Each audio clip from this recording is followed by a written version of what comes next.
Custodial violence यानी police हिरासत में हुई कोई भी आपके ऊपर अत्याचार। अभी हाल के वक्त में पुलिस हिरासत में एक नाबालिग लड़के की मृत्यु पे इलाहाबाद हाईकोर्ट के लखवेंस बेंच ने 10 लाख रुपए कंपनसेशन देने का यूपी गवर्नमेंट को आदेश दिया। जी हाँ, हमारा यूपी जो हर चीज़ों में बहुत आगे रहता है और पुलिस हिरासत में की गई हिंसा में तो यूपी एक खास स्थान रखता है। कस्टोडियल वायलेंस में अभी हाल के वक्त में एक माइनर लड़का पुलिस हिरासत में मफलर से गमछा जो होता है उससे अपना लटक के उसने अपनी जान दे दी, जिस मामले में स्टेट की तरफ से ये कहा गया कि लड़के ने खुद ही इसने जान दे दी और उसके बल्लिगेछे मार्क भी थे, निशान भी थे और उसके शरीर पे किसी भी तरीके का कोई भी चोट के निशान नहीं पाए गए। तो इस पे इलाहाबाद हाई कोर्ट ने कहा कि अगर पुलिस हिरासत है तो ये स्टेट की लायबिलिटी है कि अगर वहाँ पे कोई भी है तो उसकी आपको हिफाजत करनी चाहिए। यह नाबालिग लड़का 363, 366 और 376 और पास्को एक्ट में ये आरोपी था। ये 3 साल 10 महीने जेल में रह चुका था।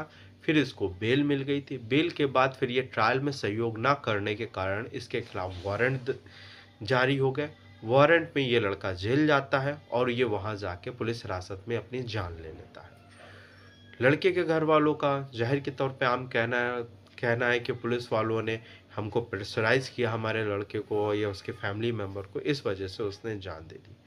खैर, कोर्ट ने ये देखा कि लड़के के शरीर में किसी तरीके के कोई निशान नहीं थे, तो इस आधार पे कोर्ट ने कहा कि इनको मुआवजा देना, फिर भी कोई निशान है या नहीं है, उसने खुद आत्महत्या की या कष्ट या पुलिस द्वारा उसको उकसाया गया, तो भी स्टेट को ही रिस्पॉन्सिबिलिटी बनती है उसको मुआवजा देने की।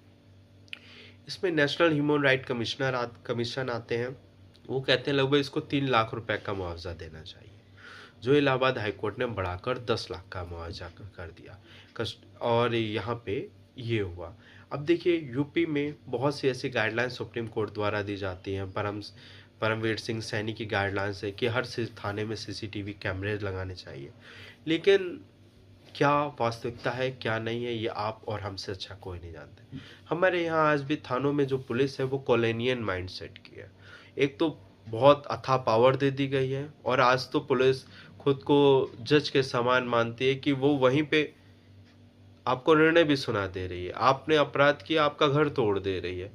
ये अब हो रहा है, क्या कर सकते हैं। ये हमारी आपके द्वारा चुनी गई सरकारें हैं, हमारे आपके द्वारा जो व्यवस्थाएं सो हैं, लेकिन कस्टोडियल वायलेंस में यूपी बदनाम है।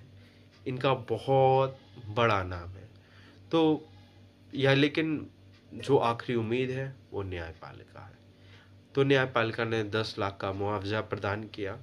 खैर, इस मामले पे जो कस्टोडियल वायलेंस, जो हिरासत में हिंसा होती है और यूपी में जो पुलिस का नेचर है, आप इसको लेके क्या सोचते हैं? क्या आपको लगता है कि पुलिस बहुत फ्रेंडली है, जो न्याय के ही रक्षक के तौर पे कार्य करे, या पुलिस का रूप न्याय के भक्षक के तौर पे हो गया है? ये आपके और हमारे स्वतंत्र विचार हैं और इस पे आपका आमंत्रण है कि कमेंट सेक्शन में आप अपने विचार रखिए। मैं advocate Ajay Kumar Kashyap, Allahabad high court, आपके विचारों का स्वागत करता हूँ। देखिए, बात सिर्फ वीडियोस की नहीं है, बात सिर्फ पब्लिसिटी की नहीं है, बात सिर्फ ब्लॉग की नहीं है। हम एक समाज में रहते हैं, हम एक सोसाइटी में रहते हैं। आजकल हमारी समाज सोसाइटी में डिस्कशन तो होता ही नहीं। हमारे यहाँ एक न्यूज़ चैनल पे भी आप बैठ के देखेंगे, एक दूसरे को गरियाते हैं। कौन किसकी सुनता है? जो फ्रेंडली, जो एक बहुत अच्छा वाद विवाद होना चाहिए बातों में, आप कुछ नया बोलेंगे, मैं कुछ नया बोलूँगा, एक तीसरा नया पॉइंट, एक नए तथ्य का जन्म होना चाहिए, वो आजकल नहीं हो पा रहा है।